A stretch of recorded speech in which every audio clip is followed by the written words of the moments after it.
Welcome to Irish Passport. Let's do it. Welcome to the Irish Passport. I'm Tim McInerney. I'm Naomi O'Leary. We're friends. Okay, well to Naomi. Anwar Fad Tim. This is your passport to Irish culture, history and politics. I'm recording. One, two, three. Okay.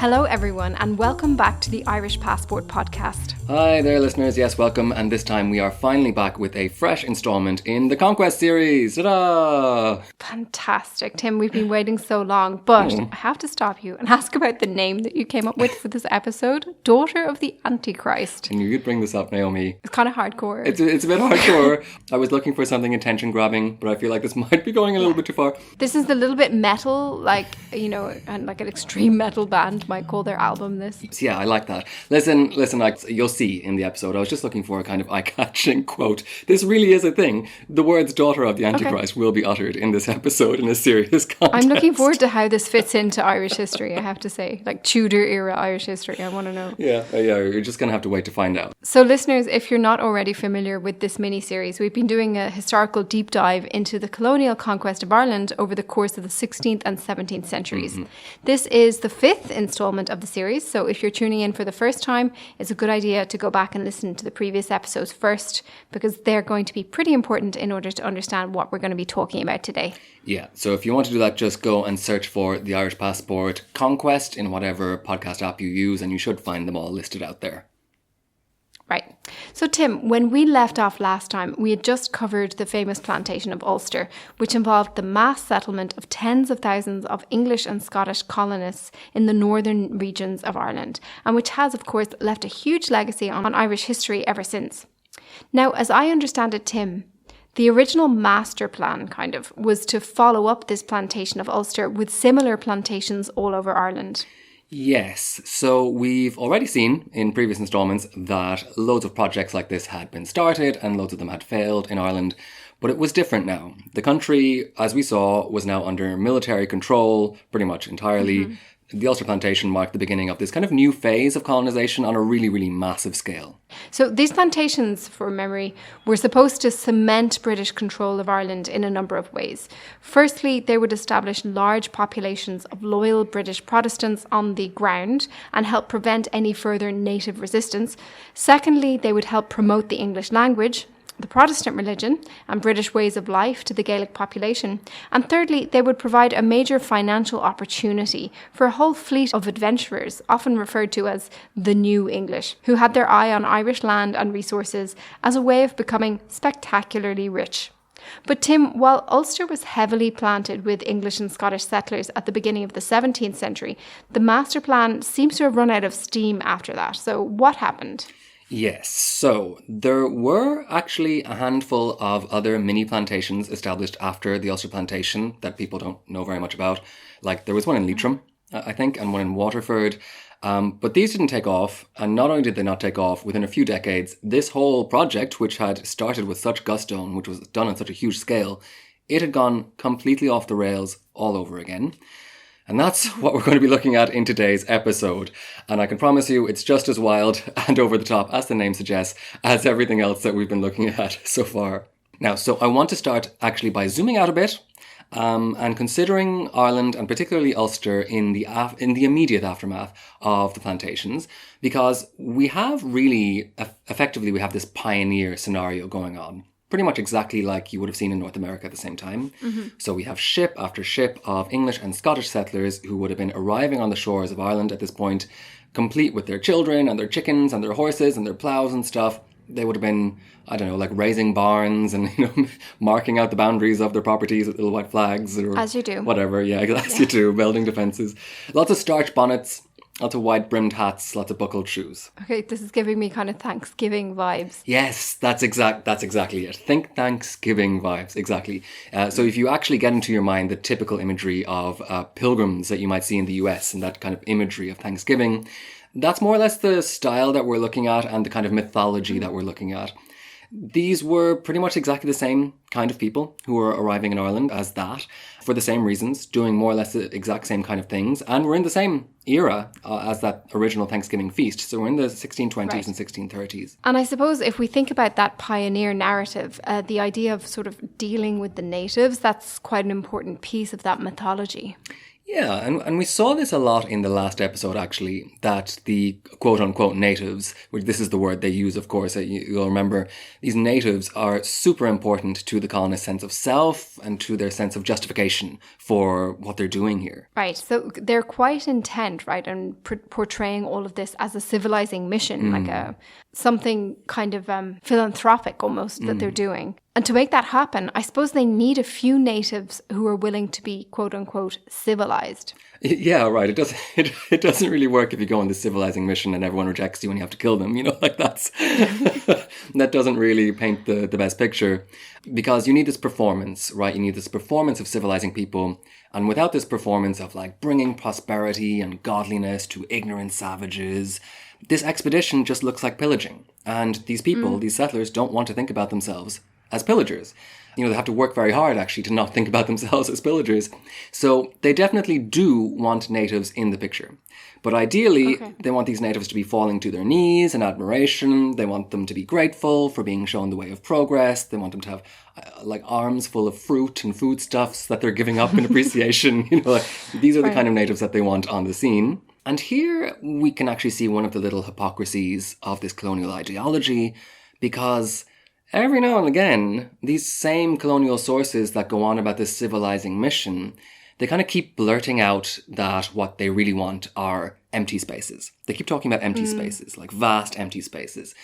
And if you think about the core aesthetic of colonial venture, it's an empty space. It's this wild, untouched terrain, emphasis on untouched. It's this terra nulla where there are no natives, or at least there are so few natives that they hardly even matter. They're in like the corner of an oil painting kind of representation here. Right. At the end of the day, this was the only reason why anyone was willing to embark on a colonial expedition. They want the land. So I think that a really important part of the jigsaw puzzle for the British colonists in both Ireland and America at this point is that they were settling down in places that had already been drastically depopulated.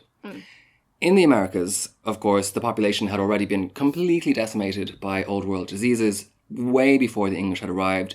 So when the colonists set foot in Plymouth or Jamestown, they were encountering a population that was maybe only a fraction of what the population of native people had been only a generation or two previously. So, this was a drastically depopulated terrain already.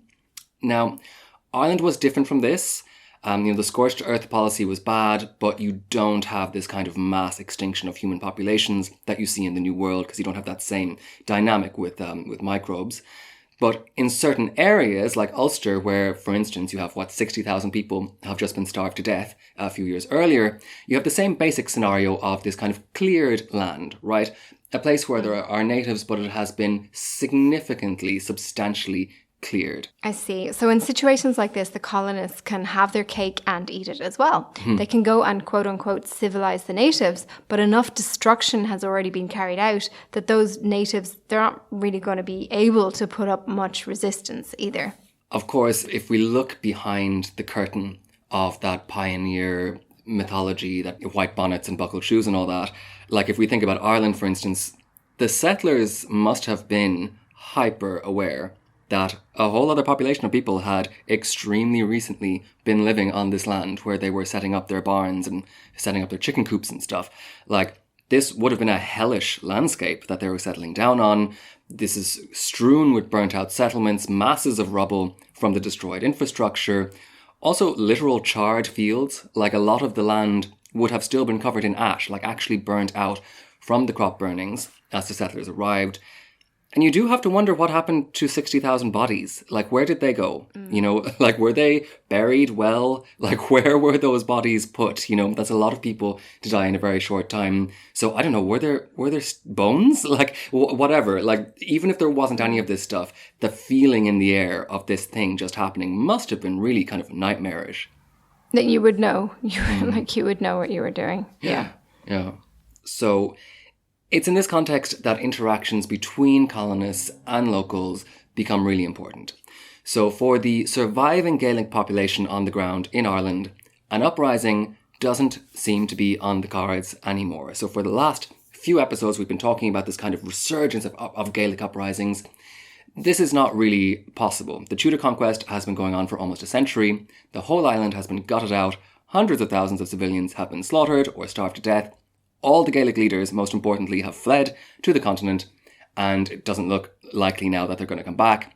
So if you were an ordinary Gaelic Seamus or a Gaelic Sinead or whatever, you have to figure out how are you going to survive now in this new world, in this brave new system.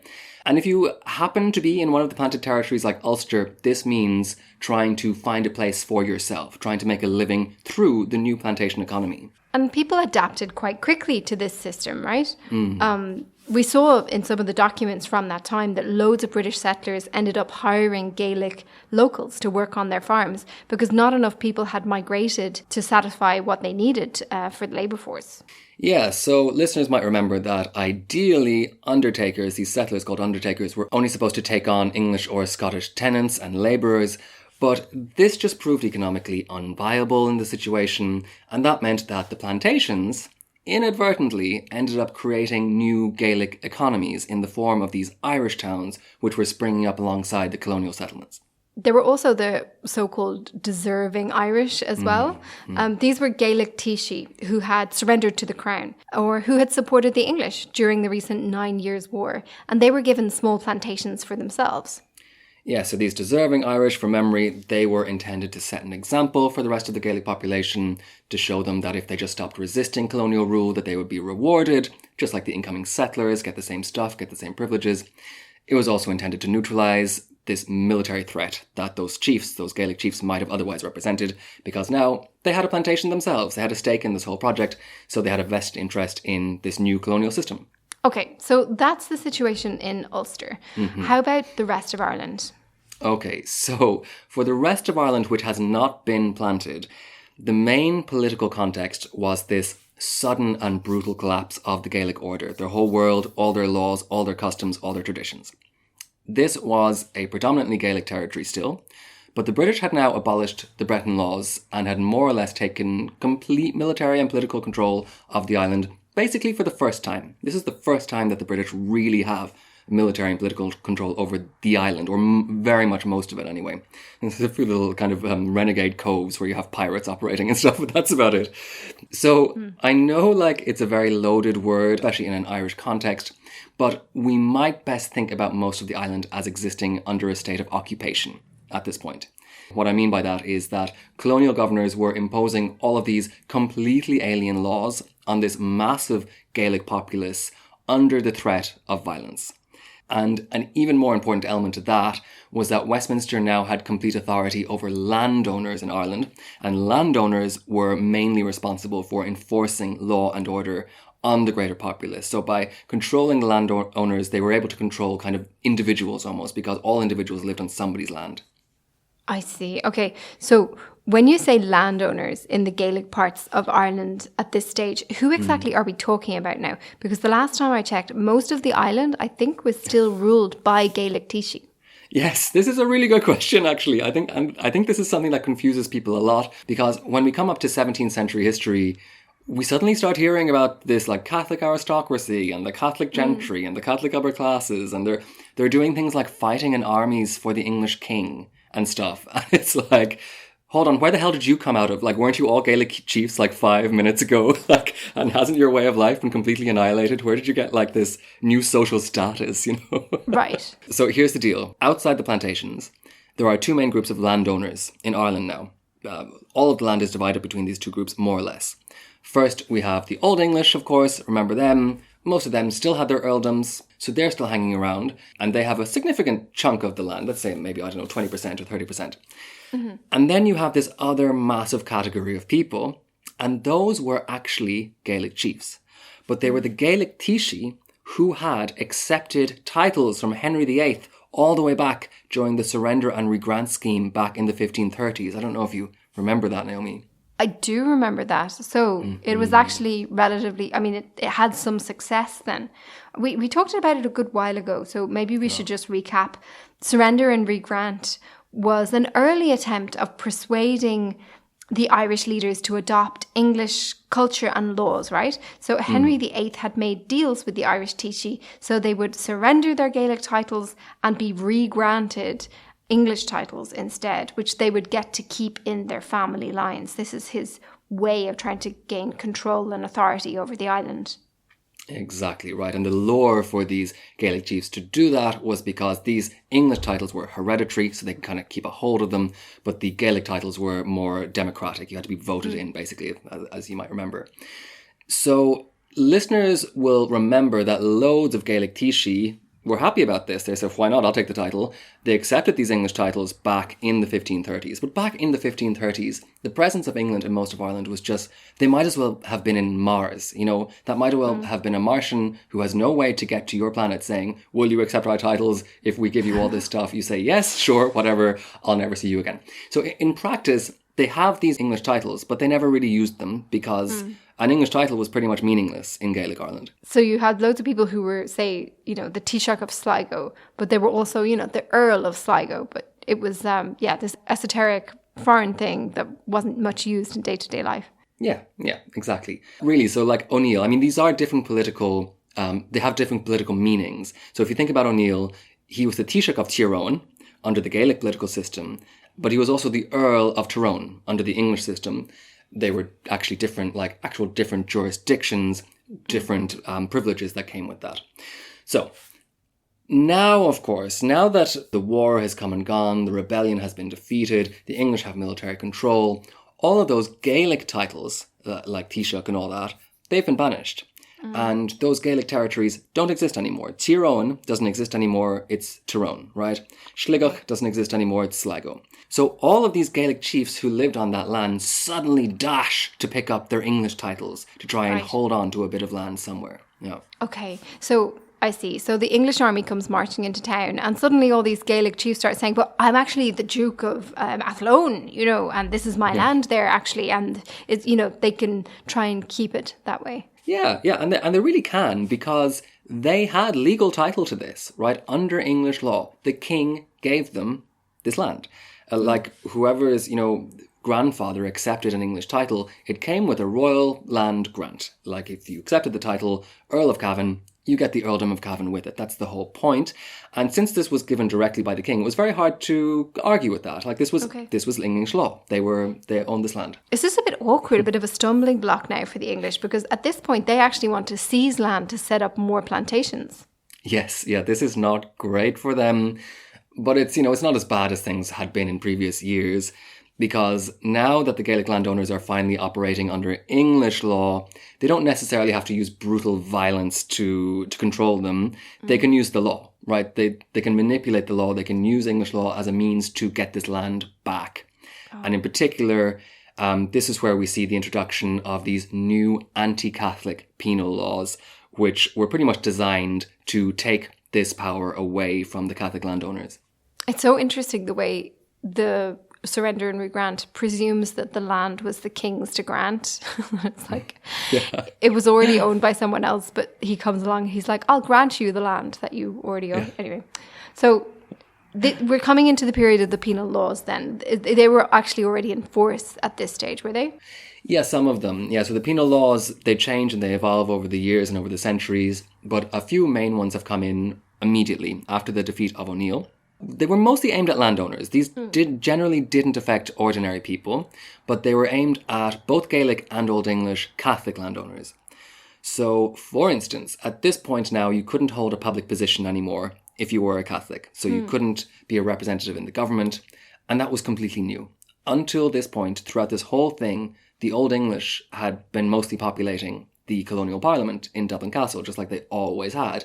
But they're all shunted out now. They're like, get out, and they get replaced with this new administration of new English settlers who have never been there before, don't know anything about the country. The Old English were Catholic, right? Exactly, it's because they're Catholics. That's a bit of a shock for them, right? I mean, like, we'll have to talk. The penal laws are so interesting, and I would love to talk about them forever because it's just such a really good example of how to manipulate a population, how to take power away from people really gently without them hardly even knowing it. But one example of this is you couldn't practice law anymore if you were a Catholic. You couldn't be a lawyer. That meant, it's not just that you can't be a lawyer. It means that you can't have a Catholic lawyer either. If you're going to have a lawyer, your lawyer is going to be a Protestant. And when you have all these Catholic landowners who have legal rights to this land, if anyone questions their legal right to the land and they try to defend it, they have to do that with a Protestant lawyer. And the Protestant lawyer is not going to be on their side, right? So this is a very kind of underhanded way to take power away. Also, as a Catholic landowner at this point, you start getting fined every time you don't go to Protestant church services. So that wasn't happening before.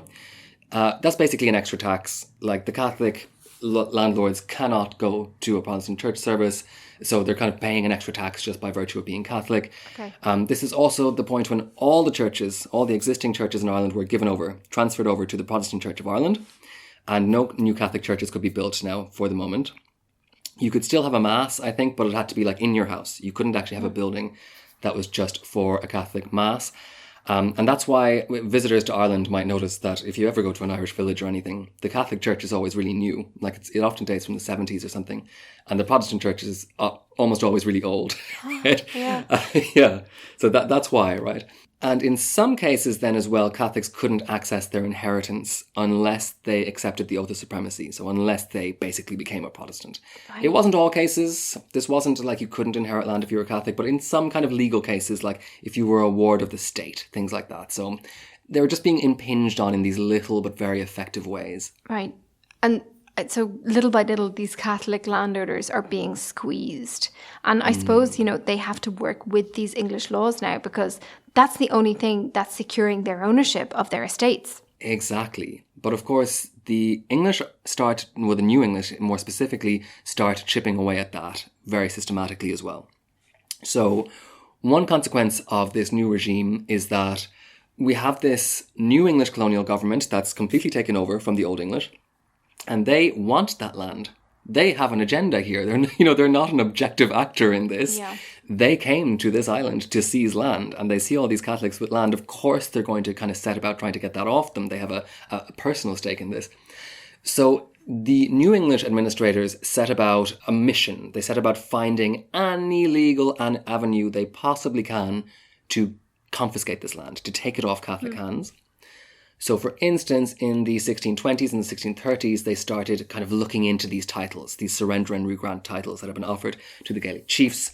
And they start questioning, do we have documents to prove this? How legitimate is this? Did the king actually sign this? This stuff like this, right? And if the landowner can't find the right document, then they say, well, then, like, how do we know that you're actually the Earl of Sligo, actually? And when this would happen, they would say, listen, we'll give you a new document to prove that you're the Earl of Sligo, but you have to give us like a quarter of your land in return. Okay. So they kind of grab pieces of land like this through these kind of legal manipulations. Okay. And remember, these Gaelic landowners have never worked within the legal system of England before. They are used to the Brehon laws. This is completely alien to them. This is like being thrown into a different country where you don't really speak the language very well, and people are throwing complicated legal stuff at you and taking advantage of you. Of course they're being taken advantage of. Right. So at other times, the administration was like trawling through records, and they would try and find if somebody else, some Norman or some medieval warlord or something, had they ever invaded this land before. And if they could find a record of somebody else having claimed this land, they would say, oh, soz, yeah, you can't have this. The surrender and regrant, that was a mistake because this was actually taken already. So we're going to take that off your hands and we'll manage it from here on in. Okay, so I have a question. Where did the Old English stand in all of this? Because they had remained loyal to the crown during O'Neill's uprising, even though they were annoying, they were still an important ally for Westminster, right? Yes, so this is really important because the circumstances were really changing for them now, just like I kind of mentioned. The whole lot of them had been unceremoniously kicked out of their own parliament. They're reeling from this. And their land was a lot more secure. It was very hard to question their land legally compared to these little odd, strange lordships that the Gaelic Irish had claimed. They had still, however, lost all of these property rights and all of these civil rights through these new anti-Catholic penal laws. So they were spooked, to say the least. And something that shouldn't be underestimated either is the cultural tension that existed between them and the New English. You could just really cut this with a butter knife. It was off the charts. The Old English, and they never shut up about this, they completely look down their noses at these New English settlers. They just see them as this gaggle of indebted younger sons from petty gentry families in provincial England, even the stuff that they were building, in places like plantations, it was chicken coops and pigsties and vulgar little manor houses in the eyes of the Old English. This wasn't real upper crust behaviour. They're nouveau riche, upstarts kind of thing. They're super nouveau riche in the eyes of the Old English. And stuff like not knowing how to handle Ireland, they don't speak Irish. They don't speak the local language. And, how are they supposed to govern a people if you don't know what they're saying? This would have been really shocking to a kind of old world aristocrat. They're enacting violence on civilians. That's rule number one that you're not supposed to do with. And they're sitting around in Dublin Castle as if they own the place, and the Old English just hate them. They just can't stand them. So they're beginning to freak out. They're burning resentment about these cowboys who are imposing all these anti-Catholic laws on them, and just anger is overboiling with these two. So Tim, dare I ask now, could it be that it's finally going to happen that the Old English might join forces with the Gaelic Irish? Naomi, the Old English are going to join forces with the Gaelic Irish. At last. Hey! It took them so long. It's about time. They could have done this Seriously. at a previous point, to their mutual advantage. They could have done this 100 times. Yeah, it took them forever. To give them some credit, it makes sense that they would do this now, I suppose, because something that had prevented more alliances between the Old English and the Gaelic Irish was that they were part of two different political systems. One was feudal, one was the Brehon laws. At this stage, they spoke the same language and they dressed the same way, but, their allegiance had still been to fundamentally kind of opposing political systems. But now that's gone. That barrier has been taken away. The Gaelic chiefs are operating under English law now. They had recognised the authority of Westminster. There was absolutely no reason for the Old English not to work with the Gaelic Irish.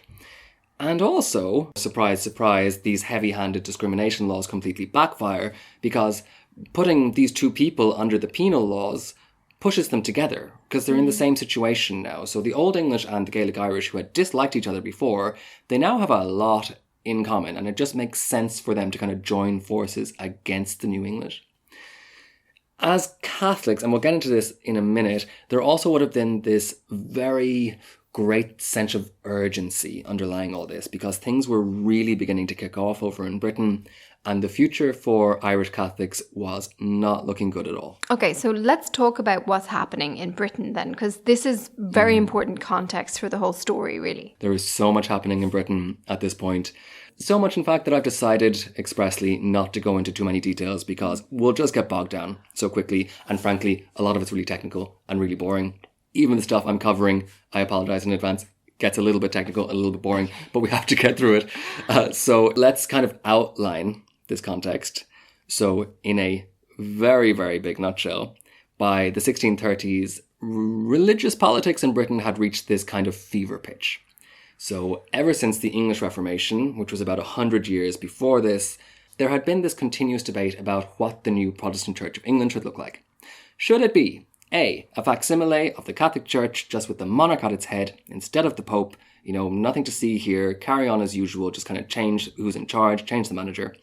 Or B, should we rip down the office complex completely and rebuild a new one? Should it be something completely radical like you might have seen in these new Protestant denominations in Europe?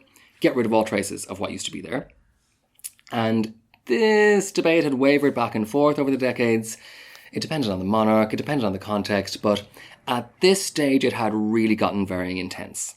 And that was because, mainly, there was a new king, Charles I. He's got a great poodle hairstyle. If you've ever seen a Cavalier King Charles, he looks a bit like one of those. He's got a great goatee. Charles I, he seemed to be promoting a very particularly Catholic version of Anglicanism, and that was freaking people out. Interesting. Okay, so this new king, Charles I, he was very unpopular, right, with his parliament.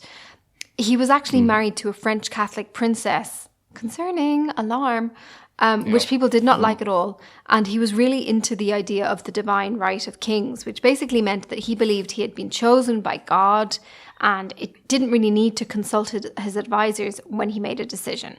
A lot of people thought he was on the way to ruling as an absolute monarch. He probably was. Being an absolute monarch was all in vogue at the time in most of Europe. And obviously this drove his parliament completely mad because all of their power and influence would be taken away if he takes on this absolute monarch role. And when it came to the religion question, Charles I represented a fairly solid faction within English Protestantism that we can call conformism. So pretty easy, a kind of conservative stance on all this. He was happy with the status quo. He didn't mind Anglicanism maintaining old Catholic traditions.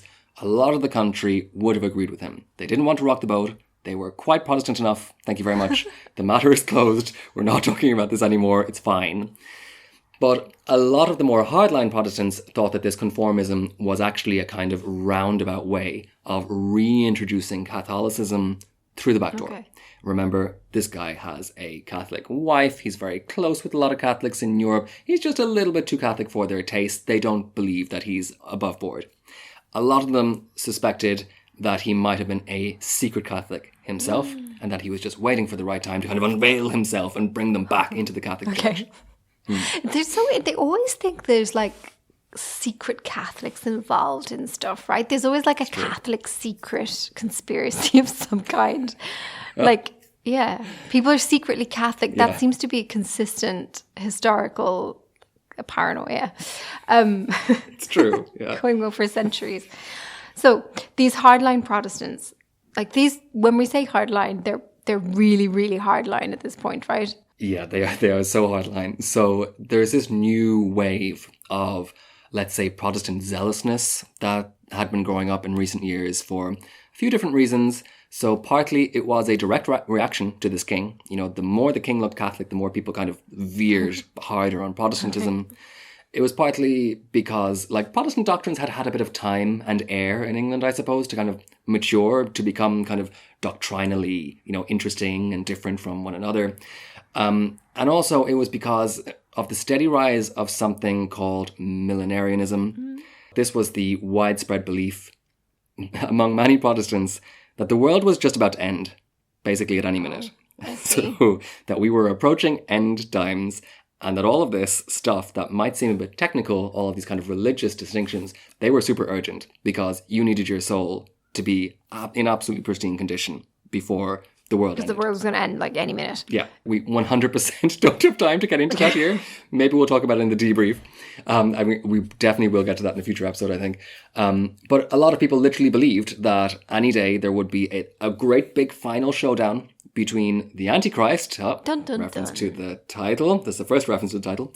The Antichrist, who was also the Pope, by the way, that's who the Antichrist was. Oh. The Pope was going to have this great big showdown between true believers. He would turn into a monster, tentacles would come out of his hat, and it would all be very Armageddon. I do think that something we can't underestimate when we're going through this history is part of the motivations that are driving people is faith and the fact that they are very concerned about saving their souls, not going to hell and going to heaven. And the ones that are Catholic, you said, they can't go to Protestant church services. Like, they really can't. They can't. Like, they fear eternal damnation. They can't do that. That's, so serious.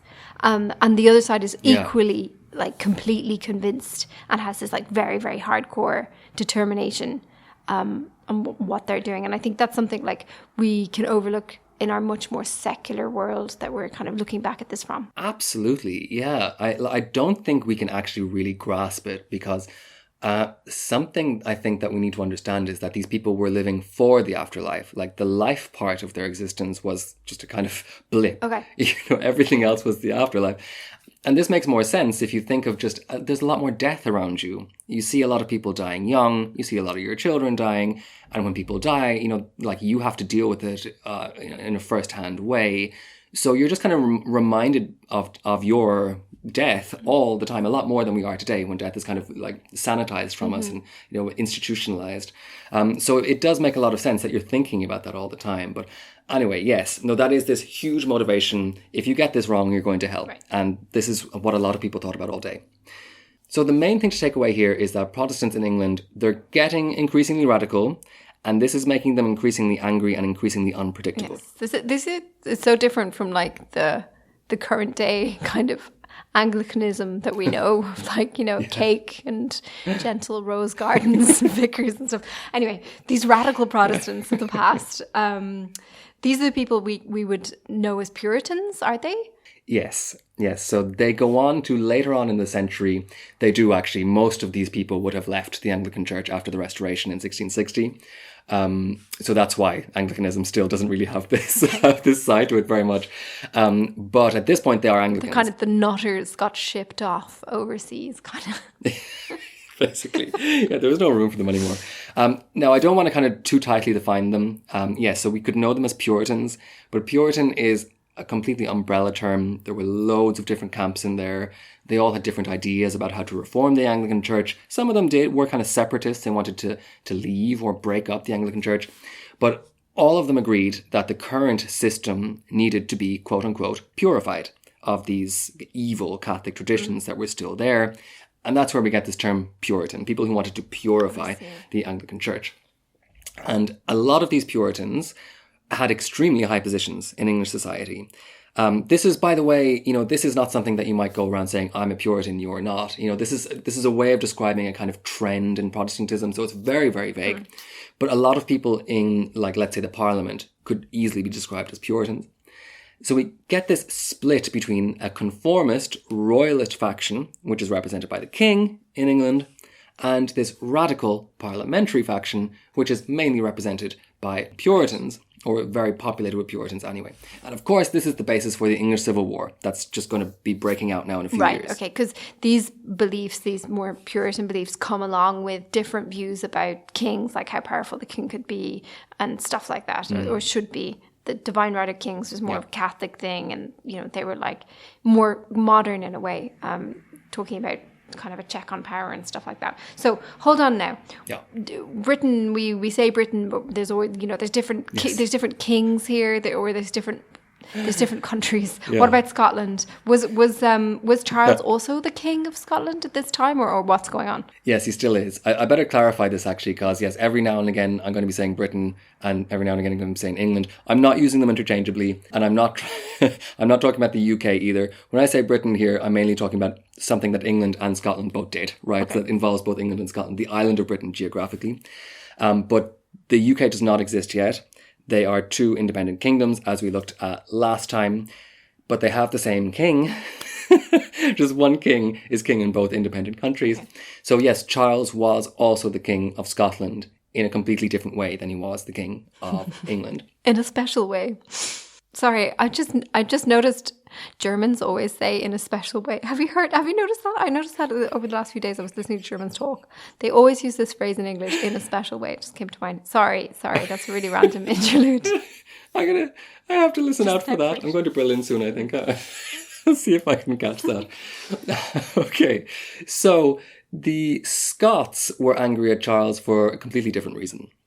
He's their king as well. The Stuarts are a Scottish dynasty, you know, so it's really a Scottish king who's also king of England. You know, we have to remember that. He had tried to make the Scots integrate their state religion with the state religion of England, with Anglicanism. Okay. Scotland had its own state religion, the Church of Scotland. This had happened back when they were two independent kings with two kings. Yes. But now they're two independent kings with one king.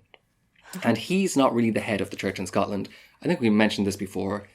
None of the kings who are kings of all of Britain, none of them like this situation. So he, just like his dad and people after him, he tries to integrate this Scottish church with the Anglican church. The Scots go completely mad about this because the Puritans don't like his version of Anglicanism. The Scots definitely don't, because the Scots church is mainly kind of built on this foundation of Calvinism. Right. And that's the furthest thing you can get in Protestantism, really, from this high church that King Charles is trying to push on them. So that's all I need to say about that. Let's not get distracted. The Scots weren't into it. That's all you need to know. Yeah. Exactly. The ground has been set for a civil war to break out now. Right. That's the mood music you need to know. The rising tensions. Mm-hmm. Okay. So amid this rising tensions thing, where do the Irish stand? This is the thing. The outcome of this conflict that is getting worse and worse on the island of Britain actually means everything for the future of Ireland. Because the Puritans, in their zealousness, have become rabidly anti-Catholic at this stage. One might even say murderously anti-Catholic. Like, the political rhetoric has been turned up to 90. They are going around talking about eradicating Catholicism completely. So it's like, what are you going to eradicate Catholics then? Because that sounds like what you mean.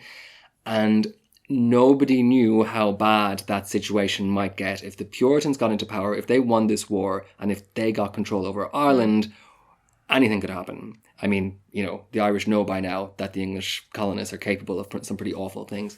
If you're an Irish Catholic landowner, then at this point, it's alarm bells are ringing. You know, you've got to do something. Yeah. You don't feel safe. And this is another thing that unites all of these different Catholic landowners together. The deserving Irish, like I said, who had these plantations up in Ulster, the Old English dynasties who have these big earldoms, and then these little Gaelic landowners in the south. Now, remember, these people are different politically than they were a few years ago. They don't have any vested interest in an all-out rebellion against British rule at all anymore, like the O'Neill had done. That's all over, because the Gaelic political system doesn't exist anymore. Their property and their rights now depend only on English law. There isn't a second way for them to keep their land.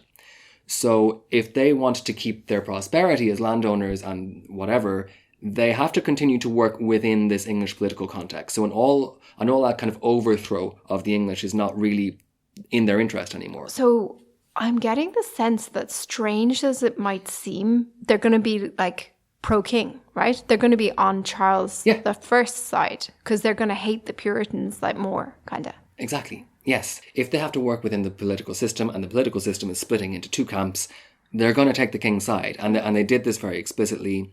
This is their only choice, really. Like, landowners we're talking about here, remember? So just a small, very entitled group of people. They have to side with whoever is against the Puritan faction, because the Puritans literally want to kill them, right? So, you know, if the Puritans win, they're done for. And also, since Charles I is facing off with enemies in both England and Scotland, that means that these Irish Catholic landowners could maybe exercise leverage over him. If they say, we support you, Charles, then they could kind of say, we just need your help in A, B, and C. So they hope that by kind of coming out on his side, that they'll be able to squeeze a few concessions out of him. I feel like this gives me a foreboding feeling, because I feel like this happened a few times in history where it was like, if we're very well behaved, perhaps we'll be rewarded. Okay. Yeah. So also, we can't forget, everyone thinks Charles is secret Catholic as well, don't they? So maybe they think they'll be lucky there too, and he'll come out and be like, I was Catholic all along. Yeah, exactly, yeah. I mean, this is a big rumour, and it's not completely unfounded. You know, like, a lot of the Stuarts are effectively just secret Catholics. And this kind of is the theme of the 17th century in England. But at the very least, he was way more tolerant of Catholics than this other crowd. So the Irish Catholic landowners, they come together and they submit a proposal to the king at this stage. So the king is like fighting people in Scotland. He's fighting Puritans in England. He's very distracted, very stressed out. And these Irish Catholic landowners say, listen, you could probably do with some money. You're in debt. You're having trouble financing your wars against all of these insurgents. So we have £120,000. So an absolute fortune, astronomical amount of money. We can give you this £120,000 between us. We know you need this, but in return, you need to get rid of these penal laws because we can't with them. Like, this is not okay for us, right? So remember now, this is the Old English and the Gaelic Irish doing this together. This is a kind of united front. So they have a lot of clout as an economic force, let's say. The Puritans are going to love this, right? Big load of money from the Catholics, get rid of the laws. Yes, okay. Yeah, to the king, who's like, I'm not a Catholic, I swear, right? So this is a piece of legislation called the Graces. It's actually a list of 51 demands, but the main ones are So the Catholic landowners, they say, you can't call our titles into question anymore. Let's say if it's older than 60 years, we just get to keep it. You can't start doing investigations into whether it's real or not. Also, we shouldn't have to take the oath of supremacy to the Church of England in order to do things like have public office. Instead, we promise we'll take the oath of allegiance to you, the monarch. We'll say, listen, we follow you, the monarch. We're just not going to follow you, the monarch, as the head of our religion, which, should be reasonable enough. Just give us that. We'll be loyal to you if you give us religious freedom. And they also say, you need to stop these new English soldiers, massacring people, because this is still going on. They're just going around killing people all the time. They're like, you have to stop that. This seems, I must say, more or less smart and reasonable. It was smart and it was reasonable, and it was just about as much power as they had. They kind of hit the sweet spot here. The king needs this money, and this is going to, it's not great for his reputation because he's associating with Catholics, but it will get him support, meaningfully loyal support in Ireland. So he says yes. The legislation goes into motion in the Dublin Parliament. It takes years to go through. So it started, I think, in 1628. And by 1634, it was still kind of going through the mechanisms of government. Okay. And during this time, the Catholic landlords had started paying the money. They had started paying out installments of this £120,000. The fools, yeah. Then you could see it coming, Naomi. The new English administrators in Dublin Castle basically say, we cannot let this go through. Remember, they want that land. The reason that they're harassing these Catholic landowners is because they want to seize that land for themselves. Giving these Catholic landowners all their rights back, giving them freedom of religion, taking away the penal laws, they can't deal with that because they'll lose all of their authority, really. So they actually kind of stymie this, right? They stop the legislation from going through the Dublin Parliament. The Catholics have already handed over a good portion of the cash. That's gone. It's too late now. And there's this terrible scene where all the Catholic lords, who kind of used to run the roost here, they come to the Parliament, all happy, all excited. In 1634, it's been years. They want to see the repeal of these penal laws. And the Lord Deputy comes out and he says, oh yeah, soz, we're not actually doing that. Sorry. Oh, that's horrible. It was more than horrible. It was really stupid because now you have all of these united Catholic landowners who control the vast majority of the country between them and who have become politically united through this specific legislation, and you're spitting in their collective faces. Right. It's really silly. So the Lord Deputy at the time, his name was Thomas Wentworth. He later wrote about the actual visual scene of the Catholic lords in Parliament that day. Oh, wow. So I'm going to send this quote to you now, Naomi. Okay, let's take a look. The Popish party, I love when people say Popish, it's so silly. The Popish party have been ill to please this session, but after I had given in our answer to their graces, they lost all temper and brake forth into such a forward sullenness as was strange. They grew to such a wanton insolence as they rejected hand over head all that was offered them from His Majesty and this state. Their wills were set together to refuse all, but to refute nothing.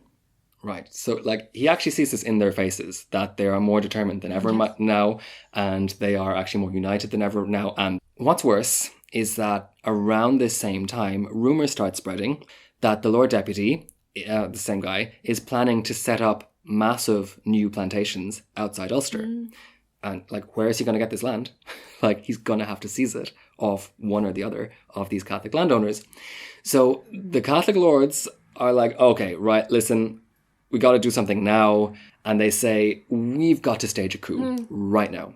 We have got to overthrow the English government. We'll come together. We'll take control of Dublin Castle, where we used to control this place. We'll get back in there. We'll kick out these idiot new English administrators from their seats, which are, still warm from our bums. We need to do this now while we still can before something like a new plantation happens. Okay, so interestingly, the English had for once actually gotten all the landowners not to be fighting them and to actually proactively declare loyalty to the king and offer him an oath and stuff like that. And they actually had that, and then they managed to piss them off so much that they now want to coup.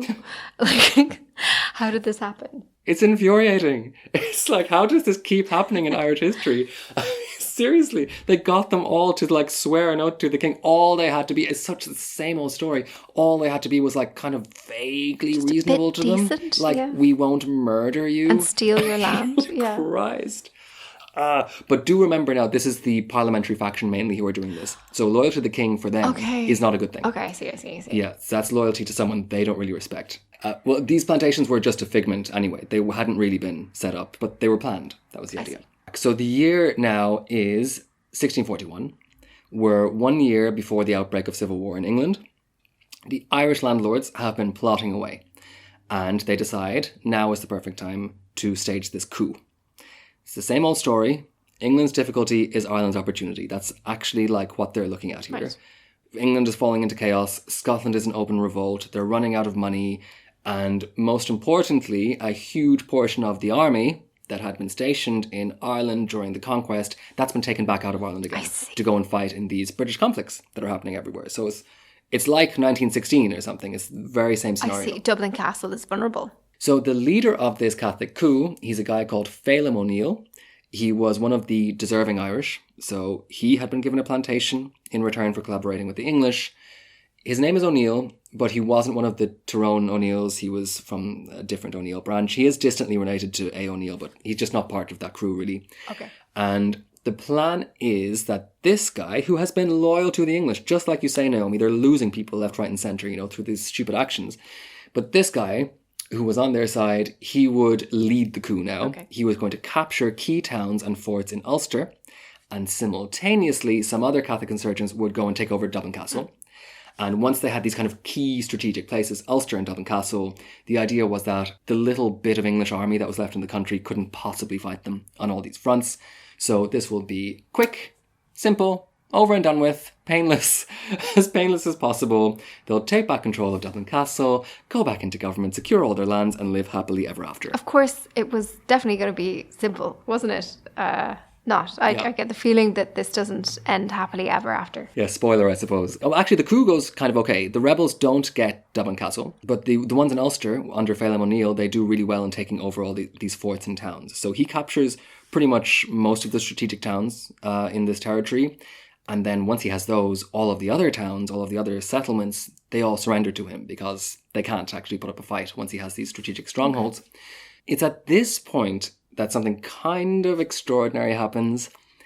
Phelim O'Neill goes to one of these forts and he writes out a statement and he sends it out to get printed and sent out all over the kingdom. And it explains that him and his Catholic rebel group were acting in the name of the king. The king had told them to do this. They were doing this to keep his kingdom safe from these meddling new English Puritans in Dublin Castle who don't like him, who are plotting against him, and the king had given them full royal permission to take control of Ireland. Okay, I'd say the king is not going to thank him for having done this. It wasn't true. It wasn't true, yeah, like almost certainly not true. It might have been true, but like almost certainly not true.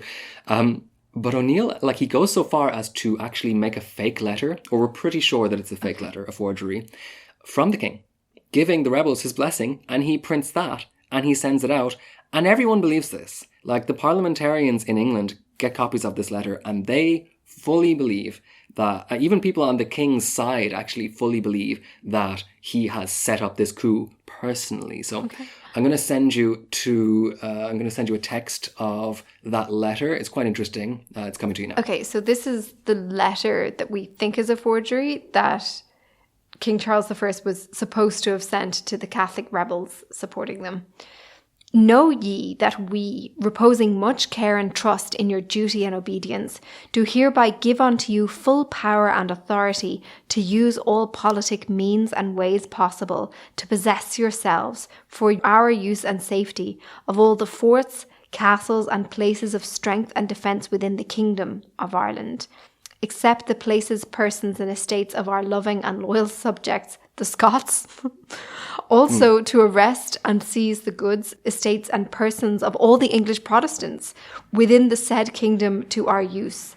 And in your care and speedy performance of this our will and pleasure, we shall rely on your wonted duty and allegiance to us, which we shall accept and reward in due time. This is a bit like a smear that the haters of the king would have written, like to make him out like he does want to declare war on the Protestants or something like that. And he is a secret Catholic. Like, it's right. It's like, oh yeah. yeah. That's definitely that's what his enemies thought. That's what the Puritans thought when they saw this. They said, oh wow, so he definitely is a secret Catholic, and he's going to assemble this huge Irish Catholic army, and he's going to bring them in to Britain to take our to land fight and us stuff. and Yeah. to annihilate us.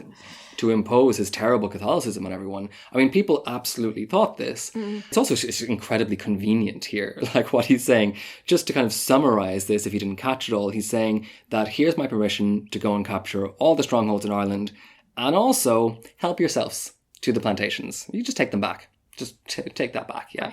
You can take anything that the New English have, but, and that was so interesting, isn't it? Leave the Scottish ones alone. Yeah, that was funny. This is probably because the Catholic rebels, wanted to split the planters in Ulster. Okay. To try and stop them from helping each other. So the idea was that if they said, oh, Scots, no, we actually like you, you're great, we're not going to touch you, we'll leave you alone, no problem, it's just the English we want. Right. The Irish thought that they then wouldn't help the English, they would kind of look after their own business, which happened, actually. Okay. A lot of the Scots were like, the rebels would come to the Scots' house and they'd say, oh no, the English one's over there. Okay. Just on your left, second door on your left, down there, yeah. So that's why he's saying that, and it lends more credence to the idea that this is fake. Now, there is no definitive proof that it's fake, but like I said, everyone believed it was real, certainly at the time. Now, stay with me here. I know this is complicated, but we're going to get over the complicated part in a minute. In the mind of Phelim O'Neill, this whole stunt was about giving him and his landowner friends a perfect excuse to march into the plantations, take a plantation for themselves, or maybe go down to Cork and reclaim that land that some New English settlers had inveigled off them last year, or whatever, right? They can kind of take land off the New English in much the same way as New English have been doing to them, and that they would have legal claim to do so with this letter, right? They could say, oh, we're just doing what the king told us to. Sorry, New English, you got to go home. Right. But, this whole time, this is all coming from the point of view of landowners. Like I said, this is a tiny group of people. This is a relatively privileged and tiny group of people. And listeners might have noticed that, we've been talking about them this whole episode. Landowners, what do the landowners want? Where are they going to do with their estates? What's their future going to be? That is because they were the ones driving the political outcomes. They were also the ones who were writing these histories. So, of course, that's all we really hear about. But if we cast our mind back to the colonial landscape of Ireland that I mentioned at the beginning, we'll remember that the injustices on this island that we're dealing with were on a completely different magnitude for the ordinary people on the ground. The ordinary people were not worried about, oh no, I've lost a quarter of my enormous estate, yeah. Or I'm living in a castle, but I can't sit in the House of Lords anymore. These weren't the concerns that they had. They were more will I starve to death this time? I've watched my whole family massacred in front of me. We're in 1641 here, so that is still living memory of the scorching the earth period and the famines that wiped out whole regions of people. And in Ulster, we have all these people that have been displaced to make way for the plantations, or who are labouring for people who literally stole their land. And then the former Gaelic territories are, to use your words, Tim, in a state of occupation. So all in all, things were pretty bad. Yeah, they were. They were really bad. And they had actually been really bad for 100 years. For ordinary people, they were still really bad. For people on the ground, this just had been relentless on those people. And as usual, we've seen this happen a few times in this miniseries. Everyone seems to underestimate quite how angry these ordinary people are. Just how much anger is bubbling just beneath the surface of these ordinary people. So you can almost picture the scene, Naomi. This kind of dopey Phelim O'Neill sitting down in his fort with a big stupid smile on his face, announcing to the world that the king has given Irish Catholics full permission to take back the plantations, and just not really realising what the consequences of saying that might be. You can almost hear the sound of distant screaming and chaos in the distance, right? Slowly getting louder and louder, because of course, when ordinary people hear this, they go wild. They grab the nearest pitchfork, they grab the nearest spear or whatever they have, and they go straight to the plantations and they say, well, let's go. We're taking it back, right? Like, in their mind, this was their land. You know, it's not the landowners' lands. They used to live on these Gaelic territories as part of a clan, in which system it was theirs. You know, it wasn't necessarily belonging to one hereditary owner. They had a stake in it before. So they felt like this was their land as much as someone like Phelim O'Neill thought that it was his land under English law. They felt personal kind of grievance against the planters that had taken it away, and here they go. They go to take it back. So almost immediately, Gaelic mobs start to form among the peasantry and start brutally attacking the plantations. Now, this was just a completely uncoordinated massacre, and the Catholic landowners had not seen this coming. This was not the plan. Nobody knew that this was going to happen. It's just kind of, I suppose it's this phenomenon of revenge just explodes around these plantations. These Gaelic people come out of the Irish towns, they start burning everything they come across, they kill planters indiscriminately, and at the beginning, they were following instructions, they were only targeting English planters, but then eventually they were like, no, we're going to kill the Scottish ones as well, actually. They go straight for the Scots as well. Okay. This rebellion of 1641, it really goes down in history, partly because of this bloodthirsty side of it, but also because it inspired this whole genre of really lurid, fantastical anti-Irish propaganda, which would have major consequences in later years that we'll see in a future episode. So this was a moment when pamphlets had become really popular as a source of media. So basically easily printed pieces of paper. You'd sell them in the street. Almost everyone could afford one, and people would pass them around once they had read them, or you might have someone like reading them aloud in a street or in a pub or something. Okay. They were like a newspaper of the day. Or like a tweet. Like a tweet. If you wanted to, you could pretty much print whatever you wanted in these things, as long as it wasn't seditious, right? Nobody really cared. And these pamphlet makers in England, when these stories started to flood in about godly Protestant settlers being massacred by these savage Irish Catholics, they said, okay, we're going full Daily Mail on this. We're going to like completely transform this. This is good material for us, I think. Yeah, exactly. It's good base material for like a titillating, sensational, good read that everyone's going to want to read. So they create these sensational pamphlets that are, awful. Like, they are full of disgusting, shocking violence, taboos, outrages, anything that would sell more copies, like real clickbait, right? Okay. Now, It's like the New York Post. Sorry. I'm going to send you a few quotes, Naomi, but actually a quick warning for listeners listening with young kids, and actually even if you don't have young kids, this is really violent. And you might think that it's kind of dampened by the oldie worldy language. It's not. It's awful. To the point that I kind of hesitated about even putting this in because it's quite stomach churning. So if you're squeamish or if you don't want to hear this, skip past this because like you could do without it. Okay. So I'm going to send you an excerpt. You should be getting it now. Naomi. So these are the rumours about what the Irish rebels were supposedly doing, right? That were being published in the non-trustworthy pamphlets being printed over in England. Okay, this is from a pamphlet called Worse and Worse News from Ireland, and it was published in England during the 1641 rebellion. The rebels are most barbarously exquisite in tormenting the poor Protestants, wheresoever they come, cutting off their privy members, ears, fingers and hands, plucking out their eyes, boiling the heads of little children before their mothers' faces, and then ripping up their mothers' bowels.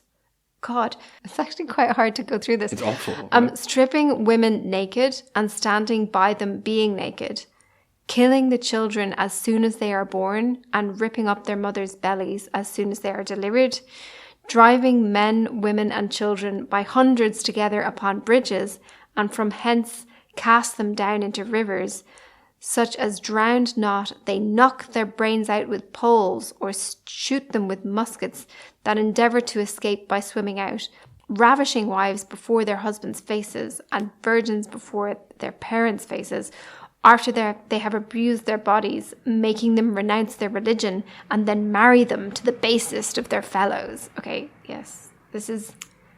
Yeah. This is strong stuff. It's really strong stuff, right? Yeah, you can see why I hesitated to put it in, because it's so potent and awful, kind of nightmarish scenes. You wouldn't kind of think that they're able to like make you feel that from such a distant historical distance. Also, it's all one sentence, like it just runs on like a kind of like mad ranting. So it's really particularly intense. Yeah. And that's just a little bit. These go on for pages and pages and pages and pages, and it's all the same thing. Now, these are kind of based in truth. So like, for instance, they talk about one scene where Catholics did drive the inhabitants of one plantation into a river, into a freezing cold river, and then they shot them when they were trying to get out. That like did happen. We knew that happened. But then, of course, it's all embellished with these ideas, very typical ideas that we see here, a lot to do with babies, killing mothers, a lot to do with kind of taboos, right? Like marrying off the daughters to the basest of their fellows, this kind of colonial fear, that like the bloodlines will be tainted, like this is all kind of coming into it as well. We know that this is kind of made up because this stuff comes up in other situations. So if you're writing a pamphlet about a war somewhere else, let's say far away, they talk about this stuff as well. This is stock stuff that they're bringing into this. You'll also notice in some of them that they're clearly aiming their language to play into paranoia in Puritan culture about Catholics as literal agents of the devil. So take a read of this one. It's called A Perfect Relation of the Beginning and Continuation of the Irish Rebellion, also from 1641. Many great men's servants, being Irish, ran away from their masters with their best horses to the rebels. No sooner came His Majesty's subjects out of these holds, but they were all by the rebels stripped naked, some bloodily wounded, even to death, but left alive languishing, their bellies being ripped and guts issuing, cast upon dunghills, some butchered and cut into gobbets, some men, some women hanged, yea, many hanged, or otherwise put to death by them. The savages insulted and upbraided them, saying, Now ye are wild Irish as well as we are, and ye may go to Dublin if ye will, but ye will find little succour there. For their pretended Catholic cause, which already appeareth to be the mother of treason and rebellion, the sin of witchcraft, murder, and all other abominations, and will shortly appear, even to themselves, to be the daughter of the Antichrist. Ah, that's where the title comes from, I see. That's interesting. Yes, so we get into their demons bit quite quickly there. Yes. Yeah. You can see how quickly this is on the tip of their tongue, this idea that this is all part of this end of the world scenario. These are agents of the Antichrist, etc. Now, like I said, like this was an incredibly bloody uprising. Even all of this is like sensationalized to the hilt. There was awful things happening, and we have some slightly better testimonies of that, because we actually have witness testimonies from this time, from both Protestants and Catholics who were directly involved. It's an amazing resource. It's actually been digitalized by Trinity College Dublin, so you can find all of them there for free. You can search for 1641 depositions, and you can just have a read through them. They're absolutely amazing to read. As far as I understand, they're completely unique in like early modern history as documents, these testimonies. But it needs to be kept into account that these aren't necessarily reliable either, even though they're a lot more reliable than these pamphlets that are sold for money. But they were arranged, they were compiled in the interest of making the rebellion look bad as well. So, it's not completely objective either.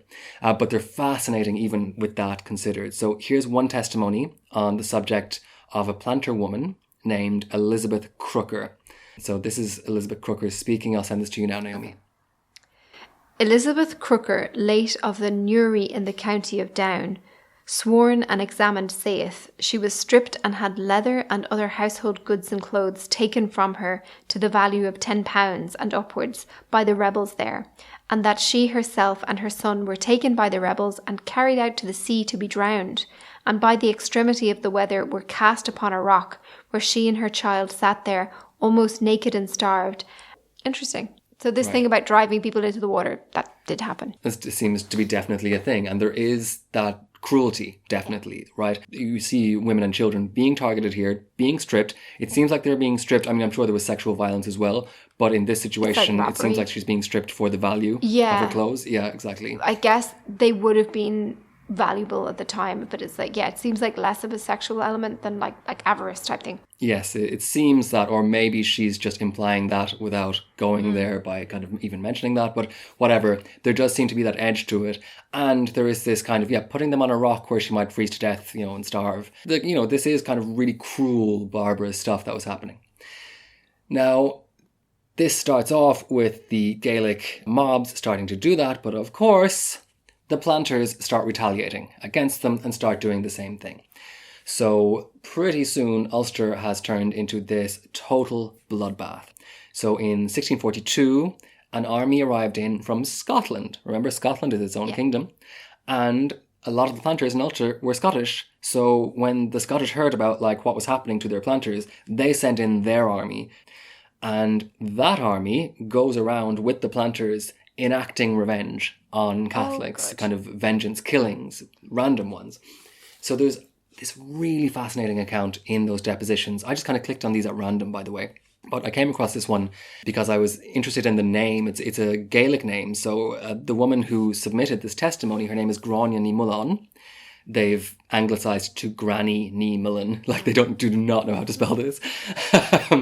But she lived in County Down, and she describes one of these planters coming to her home with a troop of Scottish soldiers and enacting one of these vengeance killings on her family. He's doing this because some other Gaelic people had killed his wife and daughter a year previously. Now, what's most interesting about this account is that it becomes clear that Gráinne ní Mullán knew this guy. They're neighbours. He's just a guy who lives up the road. And they obviously have a kind of history together. They were obviously kind of friendly together at some point. And he's just turned around, he's come down, and he's, just going to kill everyone. So it shows you the extent of the inter-community violence that this involved. So I feel like that's why it's so visceral. Here's a quote. I'll send it to you. And he knows that he's targeting just a random person that's not involved. Okay. Yeah. Granny ní Mullen, so that's Gráinne ní Mullán, aged 28 years or thereabouts, saith with virtue of her oath that John Irwin, sometimes her neighbour, came to the dwelling house with a party of Scots soldiers on a Sunday morning, being the 2nd of February 1642, and took Evelyn Fitzmoney's and Mary Mullen her daughter. John Irwin drew his sword and wounded the said Mary in her head, at which time she cried, Dear John, do not kill me, for I never offended you.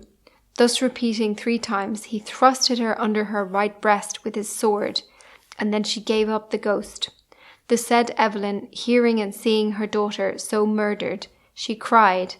Then she said John Irwin slashed her with his sword and gave her 5 wounds and left her for dead and stripped her.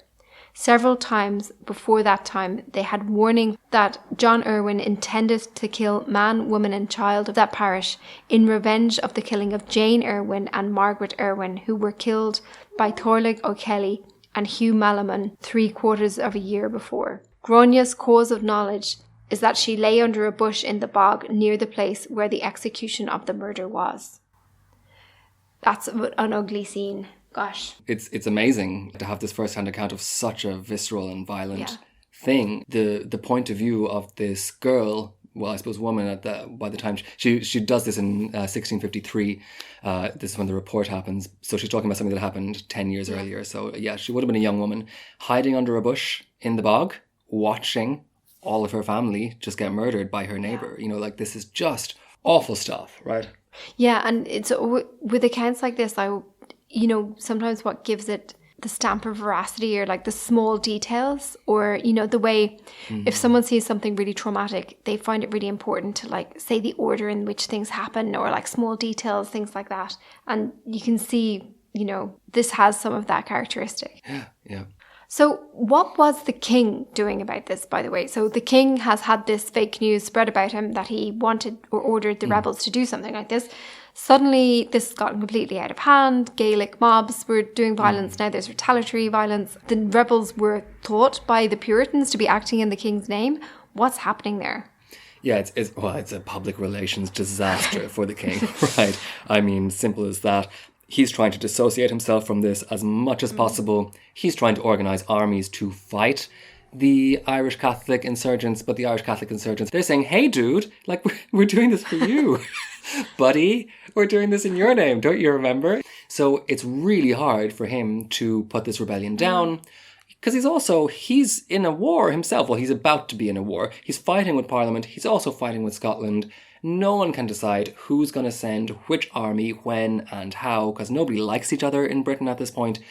And now, because they've been so stupid, they can't recruit a significant army in Ireland from people like the Old English, because all of the Old English and like the deserving Irish and anyone who would have helped them back in Ireland, they're the ones leading this rebellion now. They've lost them, right? So they eventually get this really big army together to go and like sort things out in Ireland. But by the time it's put together, it's 1642, the Civil War breaks out in England, and all the troops pretty much immediately have to be called back to fight in that war. And Ireland was just left in this kind of state of disarray. When the rebellion eventually simmered down a bit, about 1642, that league of Catholic landowners who had started all of this in the first place, they decided, well, we may as well finish what we began, right? So amazingly, they kind of did that. England was off the scene in a big way now. They're distracted, they're embroiled in their civil war, and there's nobody around stopping the Catholic landowners from doing what they want. So the Gaelic and the Old English lords, they come together, and they effectively founded a new state, a completely new state. This is the so-called Irish Catholic Confederation. You might remember this from junior cert history. Actually, don't. I've forgotten this completely. Yeah, it's a tiny little chapter. It's a pity because it is super interesting, but you just don't have time to talk about these things. It's an absolutely fascinating moment in Irish history. We're going to talk about it more in the next episode. But mainly this is because for the first time, we have Gaelic and Old English leaders creating a system of government together using both of their traditions. And I cannot overestimate how much this was a fully functioning government that they set up. So they elected a parliament, they elected a president, they set up a new capital in Kilkenny. Oh, it was never going to work then. They were very happy in their capital in Kilkenny, and the Kilkenny people remember it very fondly. I'll tell you that. If you ever go to Kilkenny, they'll tell you very quickly that they used to be the capital of Ireland. And they kind of set up the administration of Ireland as we know it today. They set up provincial councils. So they kind of defined Ulster and Connacht and Leinster and Munster. Wow. And they set up county councils. They're the ones who set up the first county councils in Ireland. Yeah. So it's a really complete system of law that they put together. It's really astonishing. And they governed the country like this, or about 2/3 of the country, for the next 10 years. Now, they still swore allegiance to Charles I during this time, but this was mainly a security measure in case Charles won the war, so that he might reward them for supporting him, during this whole thing. You might remember back to that letter that they said was from him. Yeah. They said, he said, or fake Charles said, I will reward you when this war is done and when I win. Yeah. So they were kind of hanging on to that, saying that we actually have you in writing, saying that you're going to win this, and you might, it might be in your interest to pretend that this was really you. So in practice, Westminster had no control over these people, but they're still claiming to be on Charles I's side. In reality, they are running the place by themselves. The Confederation is also fascinating historically, the last little thing, because a lot of people see this moment as one of the earliest expressions of Irish nationalism. Huh. It's not exactly fully formed, it is a bit debatable, but a lot of the legislation that they draw up, that we'll look at in the next episode, is all about uniting the different ethnic groups on the island under a single national identity, saying, doesn't matter if you're Old English or Gaelic, man. We're all Irish. This is kind of what they're really going at, right? Yeah. Even New English, they're saying, doesn't matter if you're New English, you're part of the club now. And that's really interesting when you kind of look at the later trajectory of Irish nationalism, but which is all about nationhood, reaching over kind of differences in ethnicity or what have you. But we'll look at that next time, because all of this time, as Ireland is simmering down, the Confederacy is kind of growing up, these penal laws are all being repealed, somebody was watching, Naomi, from across the Irish Sea. Somebody who had a burning hatred for Irish Catholics in his heart, and who believed that God had sent him personally to exterminate Irish Catholics once and for all. Oh, God. And that man was, of course, Oliver Cromwell. Dun, dun, dun. Dun, dun, dun. I knew things couldn't stay positive for long in this story. it's all very relative, isn't it? This is Irish history, folks. That'll be for the next installment, everyone. It only took a year. We finally got to Oliver Cromwell, but I'm looking forward to getting into that eventually. I can't wait, Tim. And listeners, if you want to hear more about this topic right now, we are going to stay on the mics and record an extra content debrief for our Patreon supporters. We'll be looking at some of the details of what we just discussed and maybe going down a few rabbit holes that we didn't have time for. So if you want to hear that, you can sign up as a patron right now at patreon.com/The Irish Passport. And you'll also be gaining access to well over 100 episodes and supporting the continued making of the podcast. But for the time being, that's a slán from me. Okay, slán from me.